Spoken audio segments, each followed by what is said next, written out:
in this race, I said as loud as anyone would listen, stuff out there from this period of time when I was doing it that someone could use. And I also said I learned the lesson from the first time. I wasn't going to fib about it. It's out there. I own it. It's behind me, thankfully. It's behind me for quite some ways. These things that everyone thinks just happened were over a year old. But, yeah. But I was also, remember something, the same exact people that are writing stories saying Wiener shouldn't run wrote them when I got in the race. The Daily News, the Post. This is the stories they wrote. And then slowly but surely, people started to see that what I was talking about, having conversations like this, climb back up, and voters started to make the decision, okay, got it. That information I've got, but look at these other things I'm thinking about, look at the choices I have. Hey, you know what I'm going to do? I'm going to vote for the right, I'm going to try to choose the guy who would be the best mayor. You think a lot of people voted for Giuliani because they thought he was a nice guy? 2 people. You know, you think a lot of people, voted for Ed Koch because they understood what was going on in his background. And I know people were saying, look, love him or hate him, he could be a good mayor for the city of New York.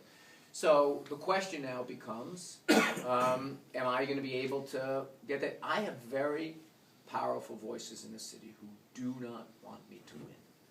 They simply can't figure out what it's going to be like. I'll give you an example. First day I got in the campaign, I said something that is completely obvious, but never said, that city employees should pay a small portion of their health care. They pay nothing now. I didn't say that to be punitive.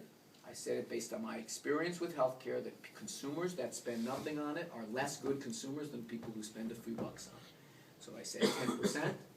That's the third rail of democratic mayoral politics. The third rail. No one does that.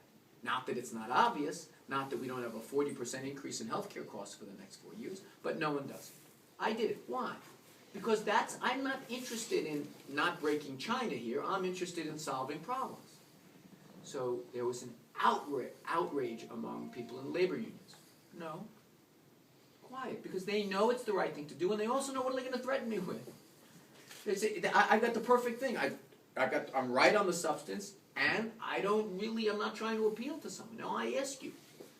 You want a mayor who has that outlook, or a mayor who has already said, I'm not going to talk about that issue because I've got this or that contract in? The same newspapers that are saying stay away from Wiener are the ones that flip-flopped on term limits because a rich publisher called them and said, you got to change your mind now. Okay? The same people who probably on the tip of their pay are up there testifying about how outrageous we are as a community. Okay, so there's a lot of very powerful, and you know what? They don't get to decide this election. You do. And I got my faith in the people of the city of New York that are going to say, you know what? I know an awful lot about this guy, but I also know he'd be a damn good mayor.